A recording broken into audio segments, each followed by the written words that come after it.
jumping into spoilers on Barbie. Jammer, you seem to have a lot to say about this film. Why don't you go first? I remember I saw an article pop up on my phone a while ago, probably 2 weeks ago, where they said basically that the right has declared war on Barbie. And I was like, everyone, chill out. It's a stupid, silly movie. Da da da da da. As we were watching it, I was like, oh no. They have a right to declare war on this movie. This movie is literally declaring warnings. war. Yeah, the movie declared war first. Yeah, the movie shot first. So the movie is Han in this case. Which it's Han? they Disney don't Han pull or they don't Lucasfilm pull Han? The first one. They don't pull any punches. They attack preemptively and literally poke and prod every potential trigger that a conservative in America today would have regarding anything remotely political. Is a Snyderverse person considered conservative, or are they just like weird? I think there's a demographic, I would say, of it's like a Venn socially diagram awkward white bearded men who tend to support Zack Snyder. Oh, I hate Snyderverse. Like the I know whole you damn do. I thing know to you be do. burned to the ground. Hashtag there. not all bearded Not white all men. bearded white men. See, But like, Jammer, this is your perfect opportunity to reply. Hit dog holler. What? You can only set them up so much, Jonesy. You can only set them up so Jeez. much. I was just waiting because I had not even heard that expression until you said it that one time. So how can I possibly use it? Come on.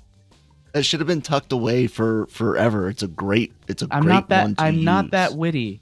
Not that witty. Obviously. That's true. Yes. Hit dog holler. Definitely up there in like the Maybe next time. Maybe pull next that time. one down from the top of the No, but bookshelf. seriously, I think he has a very specific, like the comic book nerd.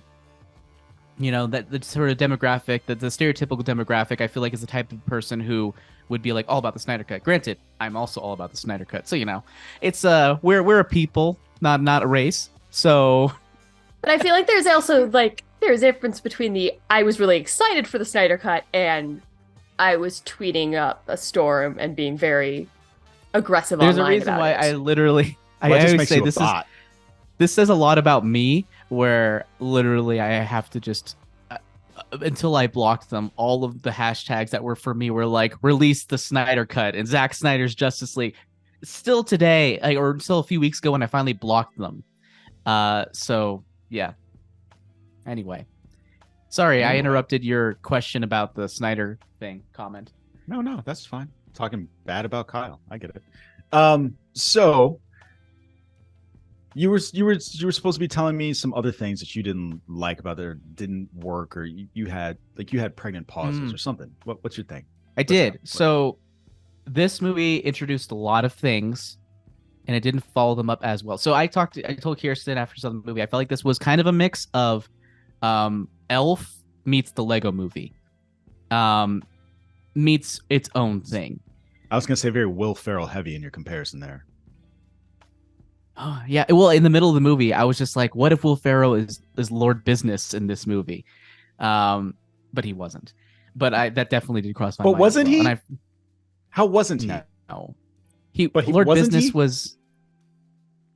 He No. barely played a role, Yeah. He was just. which there. I It actually was weird. appreciated. Anyway, my point is that they. What was my point? Okay. So Lots of things they they set up plant a to lot knock of. them down. So you know how in Elf you have the little boy characters of the father and his little boy. What are you doing? What are you shaking your head for? The beginning of your sentence was, how an elf, and You never watched Elf? I've probably seen it once. Okay. What? Well, there is a they set up this relationship between the younger kid and Elf, and it's about the dad. And I kind of felt like there was an opportunity to kind of bring that similar emotionality with America Ferrera and her daughter. And they kind of set it up, but then after they play an important role for like 5 to 10 minutes, they kind of just fade into the background of everything else because there are so many overlapping characters and overlapping pieces that they don't really pay off a lot of separate subplots. There's even a large chunk of the movie where Barbie's hardly even there, and then everyone almost has to like step aside. I'm like, oh yeah, this is Barbie movie. This is about her movie. So there's just a lot of moving pieces for it doesn't emotionally wrap up in a way that I think works completely, considering all of the different threads that they planted. And that includes like the kid and the mom. That includes the businessmen who seem like they're going to be important and then disappear, or the guy who brings it to the attention who seems like he's going to be important and then kind of disappears and is just following along. And then some of the stuff with some of the Kens that seems like it's going to be important, but it kind of isn't. But at the same time, it comes together really satisfyingly and funny and weird, and it's never, again, never not entertaining. That is my slogan for this episode. Okay. I Kirsten, do you personally love.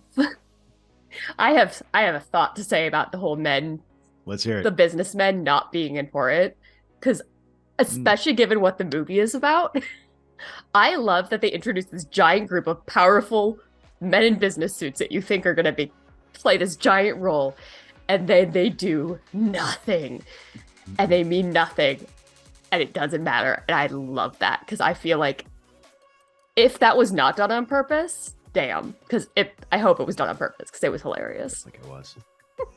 I mean, they literally at the end of the movie, after everything happened with the Kens and the Barbies, they like come out of, was it the treehouse or some other door? It's like, I feel like that was like, oh no, they purposely like tuck these guys in the corner to do nothing. Yeah. So They're like, you're not important here. You don't matter. Yeah. Somebody said weird. I wrote a note while I was watching this movie. It is fucking ridiculous. And I remember the moment when I was like, this movie feels off the rails ridiculous, but in a fun way.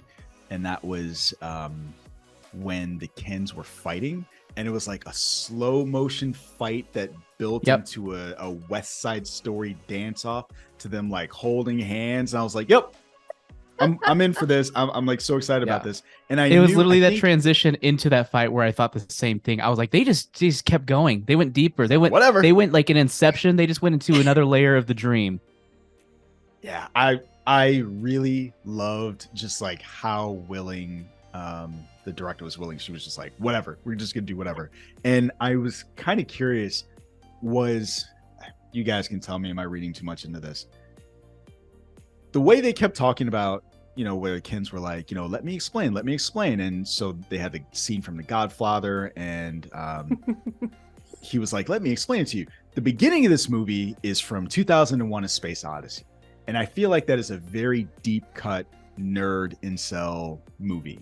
And I swear to God, are they expecting all the boyfriends to go over to their girlfriends and be like, do you know what this is from? I know this.